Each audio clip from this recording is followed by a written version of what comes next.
y'all can start. Hello. Hi. How are you?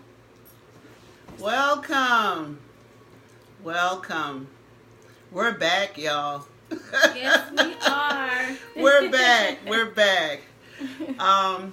Hope you all had an awesome day so far, but we came back because Friday night we did our first episode of our Girl Talk, Millennial and Baby Boomers having a conversation, and to show you the difference in between Millennial and Baby Boomer.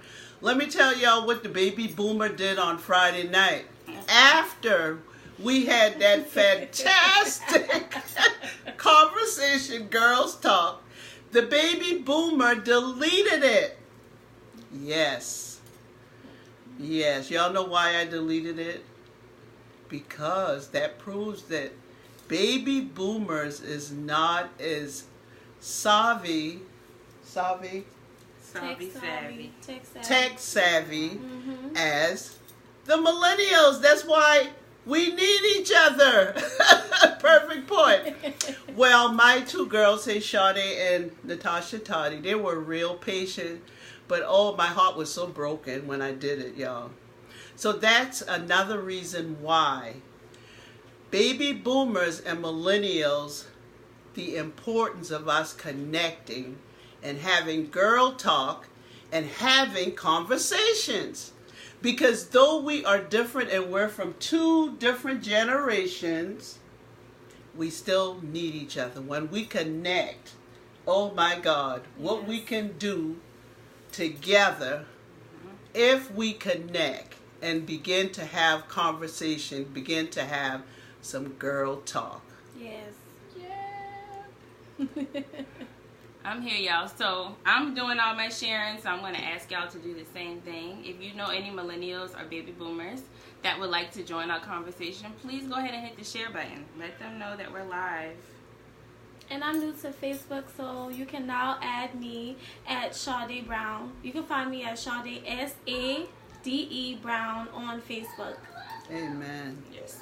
Well, Friday evening, y'all know we talked about the importance and why we should connect, millennials and baby boomers. A lot of times we don't understand each other because we're from two different cultures. Mm-hmm. But I shared last week, and we shared some reasons why it's good and healthy for us to connect. And one of the things that I shared, that how me being older, how because I've gone through a lot of mess, how I'm at the point in my life now that I know that anytime uncomfortable seasons, unexpected seasons, some problems and issues, I know even if it appear to be a mess, God is going to turn it around into a message.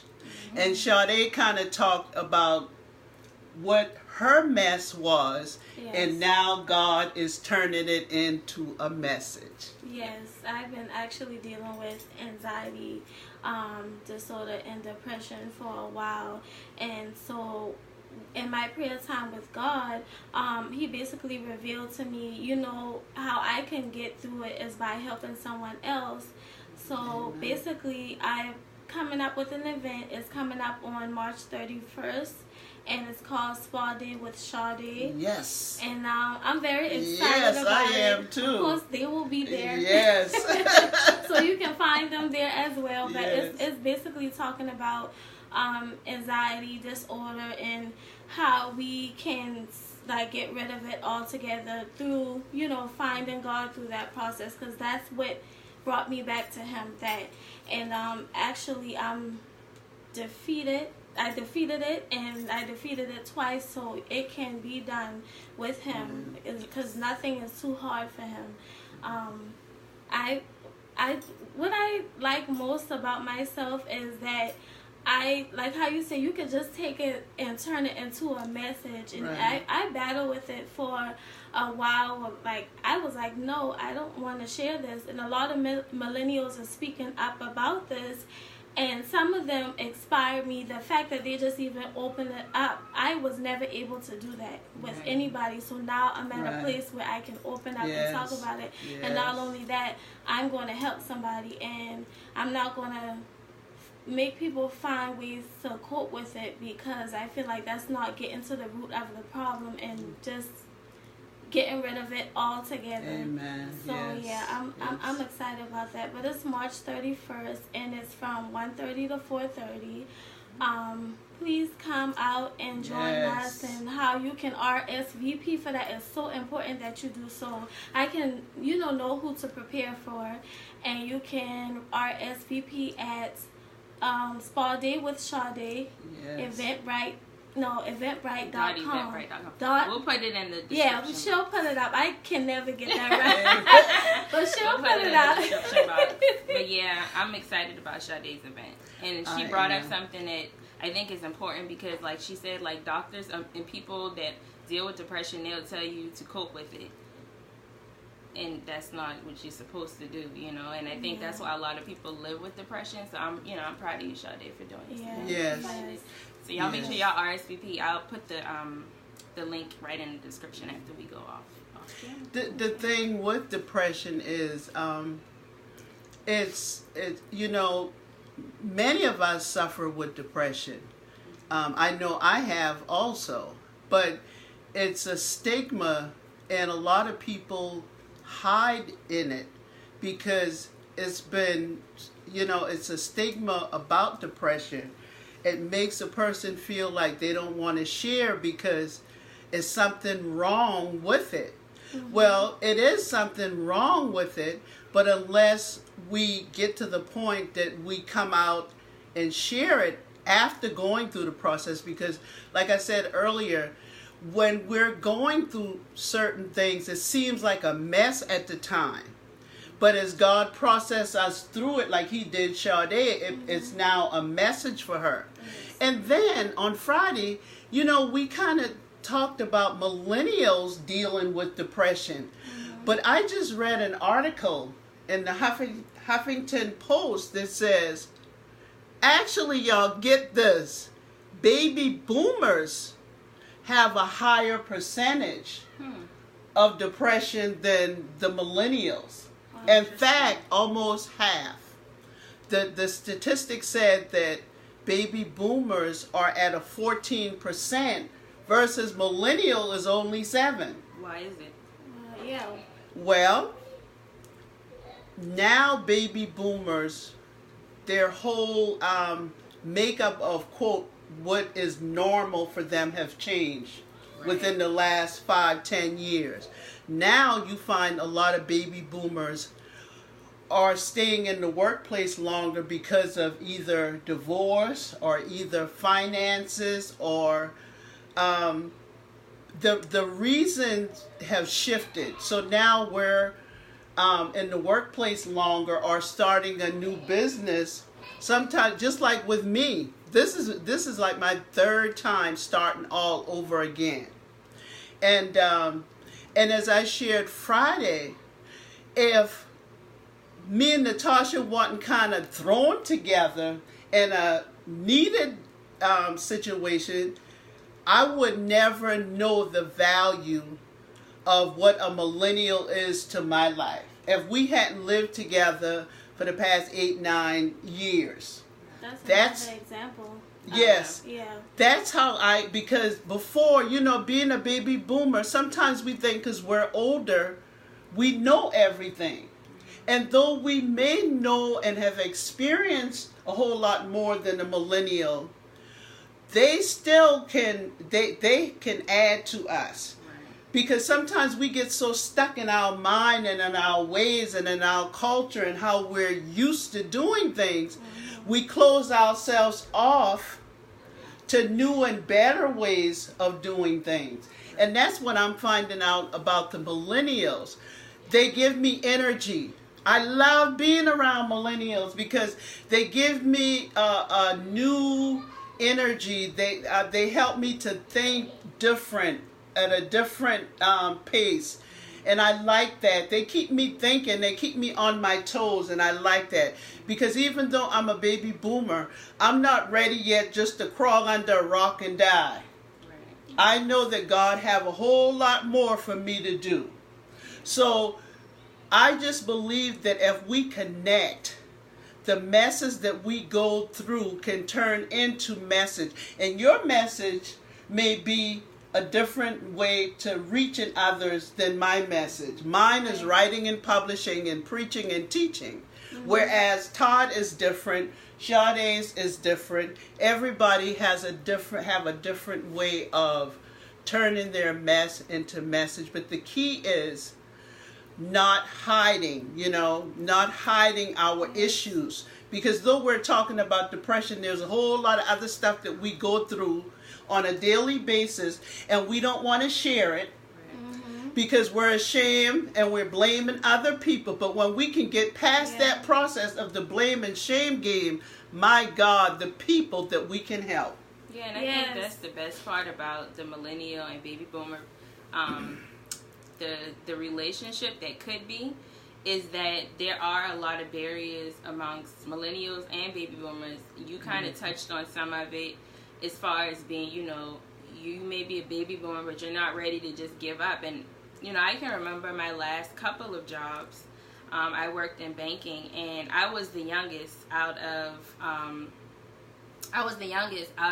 pretty much all of my coworkers.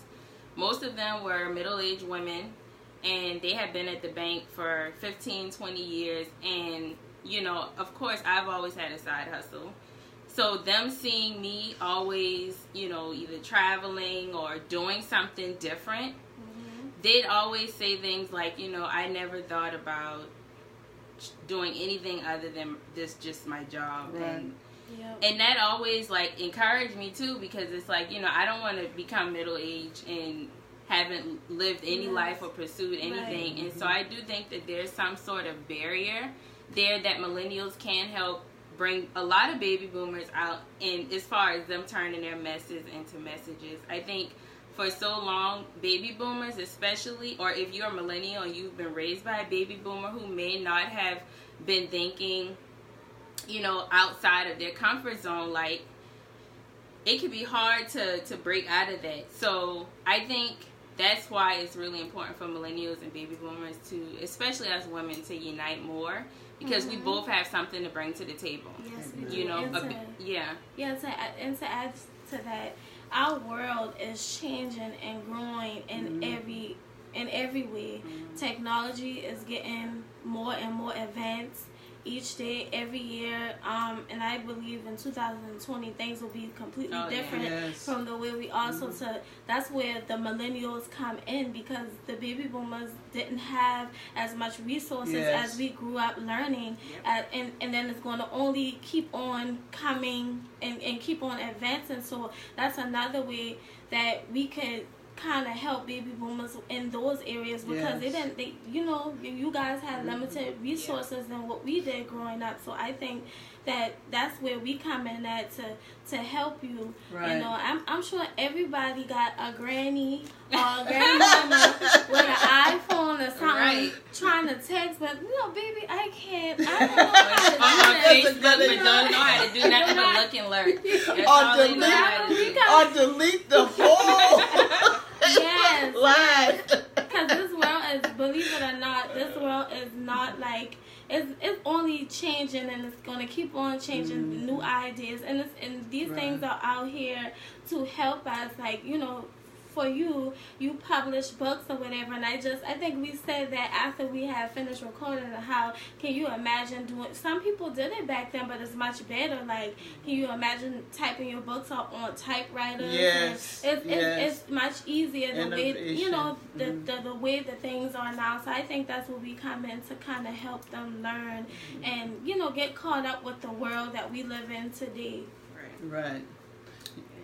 Yeah, that's if we just balance each other better, I think that's the key word here. Yeah, we just balance each other, because Friday we talked. I shared, even as far as dressing, the clothes that I being around millennials, especially her. If I pick up something to wear, it's like a hot mess. We're not going for hot mess. No hot mess. It's like she keeps me grounded. She keeps me more fashionable, and she keeps me, because with her not allowing me to settle just for any color or any, anything that's not, I'll just, if her and I are in the store together, I'll just hold something up and she'll go. Because once you get a certain age, and mind you, some things I pick out myself. I don't care what she says. If I like a certain thing, I'm gonna pick it out. Yeah. But some things I do need help with. I do need. And even as far as I'm concerned, like, I'll use this morning example. I never came and asked because I already knew what you was gonna say. I had a dress on that I hadn't worn in like 2 years. Unfortunately, I'm not as small as I was 2 years ago. But I put the dress on because I really wanted to wear it this morning to church. And I put it on and zipped it up, and I was like, it was fine from the front, but when I turned around to the back, all I could think about was being in church and somebody saying something about my skirt being too short in the back. So I started to go and ask her, well, you think this is too short? But I knew she was going to say, yeah. So I didn't wear it again. So even just, things, so vice versa too, like, it's certain things that I still need her. Because if she didn't say yeah, no, I probably would have maybe wanted to change. In all honesty, she helped me in that area as well. Sometimes we women, especially me being a curvy woman, I like that girl. I like to embrace my curves, That's and sometimes I wear things a little bit more fitted than they should be. So she was just trying to help me out and kind of, let the Holy Spirit lead me into dressing. I didn't know nothing about that. And I was like, and that's what God basically mean by letting him be in every area of your life. But I was like, praying to learn how to dress in an appropriate manner. I was like, okay. And when I did it, I started knowing it. And it's almost like how you say it was her voice, like, I don't know, you probably should wear that. Like, even if she didn't actually say that to me, just her advice just kind of made me feel like, okay, she would know, like, I don't think she would be okay with this or whatever. So it really did help me in a lot of ways. And, I'm still working on it, and I'm not perfect, but because I'm still trying to break that cycle or whatever. And you made a lot of sense on where it's not only about, sometimes we like, you got some people who I'm gonna wear what I want to wear, and that's just that. But you made so much sense when you tell me the enemy would use absolutely anything to try to cause distraction in church. And sometimes you go there, you're not even expecting that. Right. And he'll use anything. You got men in the church, you don't want to. He will allow anything in any way he can to use a distraction. So I thought that was very helpful, and I didn't thought of it like that. A lot of times the elders in the church, they'll tell you how to you will think they're just trying to tell you this, or they won't tell you, and maybe they'll just talk about right. it. It's a different, the baby boomer and millennials, you have to do it with the right heart motive.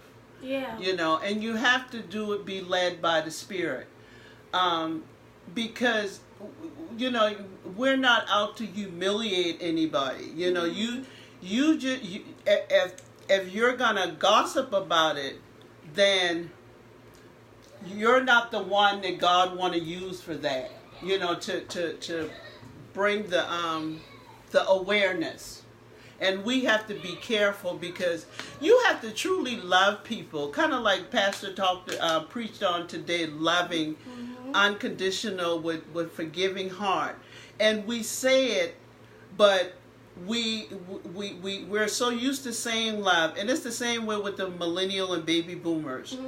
You have to have a genuine love Yeah. For each other to want to see each other grow and develop, and not want to humiliate, and not want to humiliate. Yeah. So it's about bringing correction, but doing it in a way that you're not out to hurt anybody. And sometimes it's taken the wrong way, but then you allow the Holy Spirit to lead you, and then you leave it at that. Yeah. But that's why we need each other. Baby boomers, we're older and we're wiser, and we can impart in the millennials as well as they can teach us a new way. When I hear older person, even say that they don't want to text, or they're not going to text, and that's everybody's right.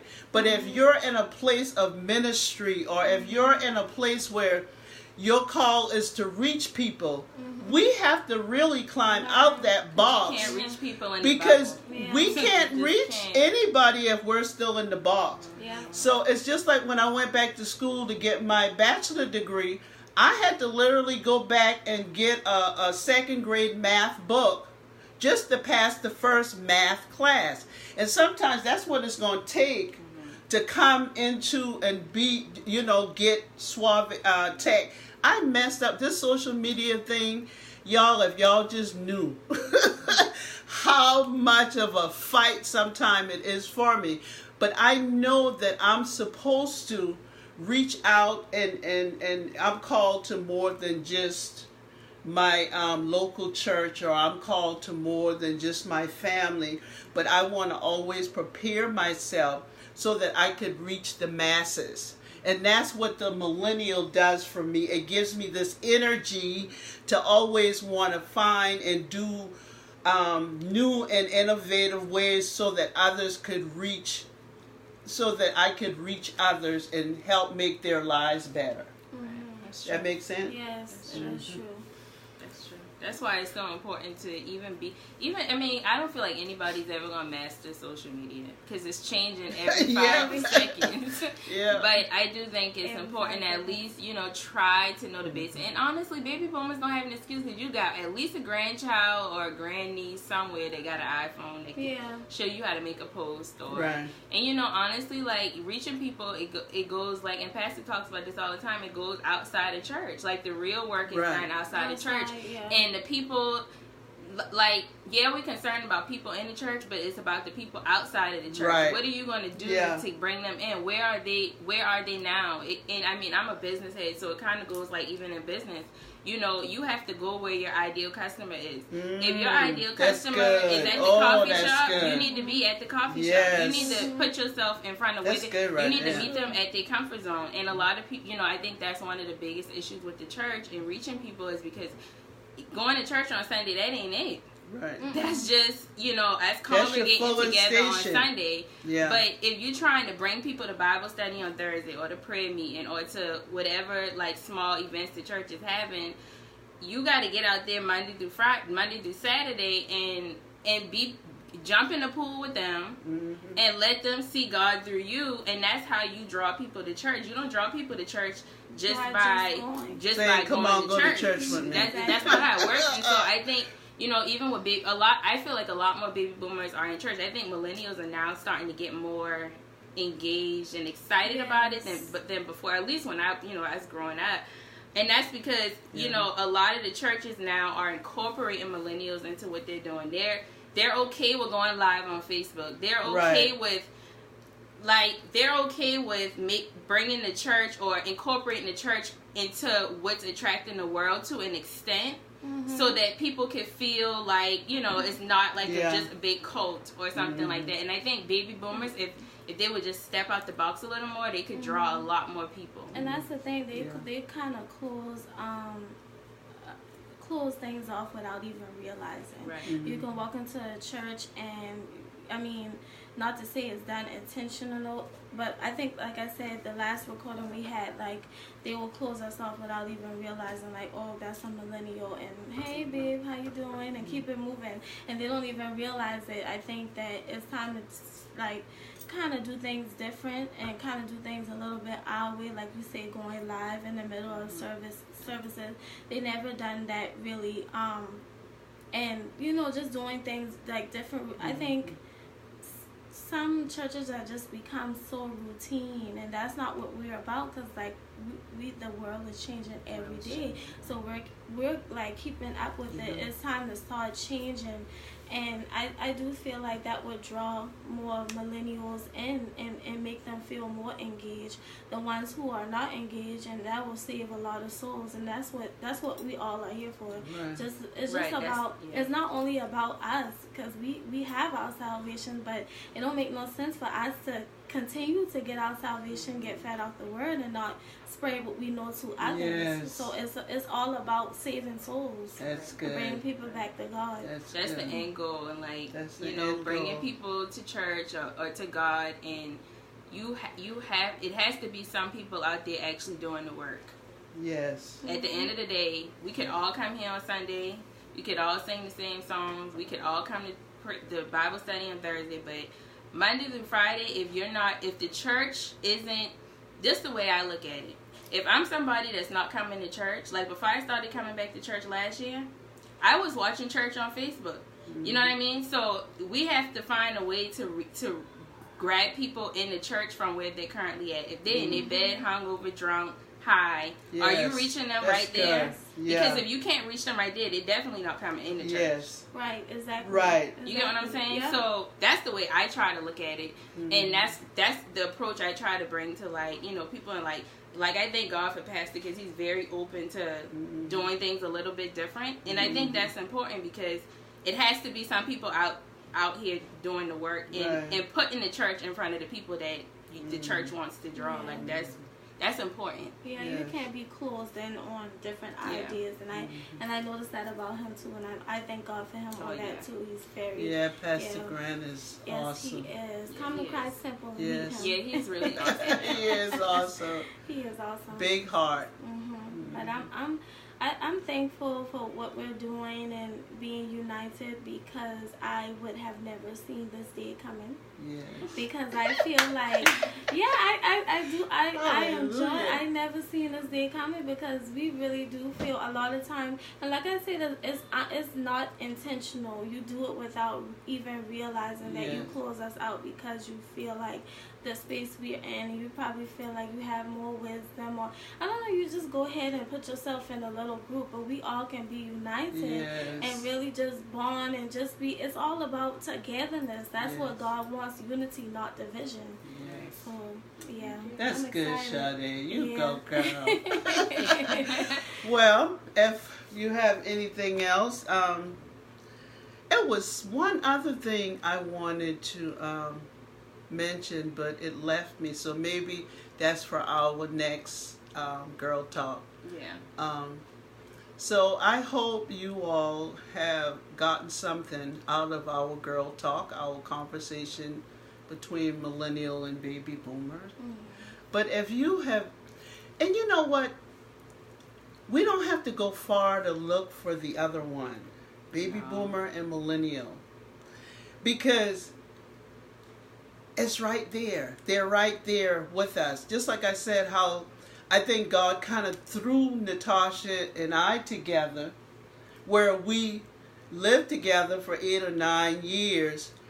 And when it first started, it was an as-needed situation. Well, now it's still really as needed, because we kind of balance each other. And then since then, God has been opening. I tell you, millennials, because I love them, I guess God knows, so they've been being like a magnet to me too, because I'm just meeting millennials all over the place, and I just so love being in their presence. I prefer being with the millennials than the baby boomers, because I get so much energy. No offense, baby boomer, but that's good. I just get so much energy, and I get so much ideas. Just like Friday night when we were done, and I by mistake deleted the video. She's not going to delete the video today. I'm not. I won't touch it. I felt so bad for them, because I said we had such a good conversation, such a good girl talk. But I say all that to say, there is a baby boomer or a millennial right in your reach. And a lot of times, we won't know what we could add to each other if we're not aware of our surrounding. Sometimes we reach out real far looking for those in help, who need help, or those we need to connect to, and it's right here. Just that close to us. So I'd like to challenge you within the next few days. Pray and ask God to reveal a baby boomer or a millennial who you just may need to have a conversation with. Because you know what? That person may be the answer to something that you need. And a lot of times, especially being a baby boomer, because I can be stubborn, and a lot of times, the person right next to you have what you need, but because you think you know it all, or because I'm older, or because I know how to use the computer better, I'm more... Man, if we could just bridge that gap, baby boomer and millennial, man, we can do some awesome things in these last days and time. Yes, more things. Yes. So I hope that you all was encouraged by this. Sade, you have anything else to say? Natasha, you have anything else to say? No, I just want to say, please, I would love for you to, if you know anybody that's dealing with anxiety or depression, or if you are going through it, I really encourage you to come and stop in and join us. It's going to be a good thing, a good bonding thing for us, and also it'll be some fun spa activities. So please I'm come. excited. Yes, please come. I'll like be I said, there. It'll be March 31st, and you can get more information. And is there where you can put like the event on this? Yeah. I'll put it in the caption after. Okay, so she'll have it on this video for you guys, so you'll know exactly where to go to RSVP, and make sure you please RSVP for that. And also you can find me on Facebook at Sade Brown. Yeah, and I'll tag both of them in this video after we're done. And RSVP, I think you said by the 26th, right? Yeah, by the 26th. Please, y'all, RSVP. Don't wait till the last minute. Yeah. It's going to be amazing, so y'all It's going to be amazing. Yes. So, this ends our girl talk today. And I don't know when we'll come back on, but make sure y'all like this page, because this is where we'll be going live from whenever we go live. We're not going to put a stamp on it because we want to be able to do it freely. Right. So, but y'all like the page so y'all get the notifications and all that good stuff. And then connect with us throughout the week. We love to hear from you. Right. Yes. Okay. Nice chatting with you guys. And remember, boy, we're bridging the gap for millennials and baby boomers. When we connect, we can make great things happen. You all have a good what's left this Sunday afternoon, and thank you all for watching. And remember, baby boomer and millennials, start talking. Go to lunch with a millennial or baby boomer this week. Right. Start a conversation going. You'll be amazed at what you'll find out. Yep. Have a good day. Bye. Bye-bye. Bye.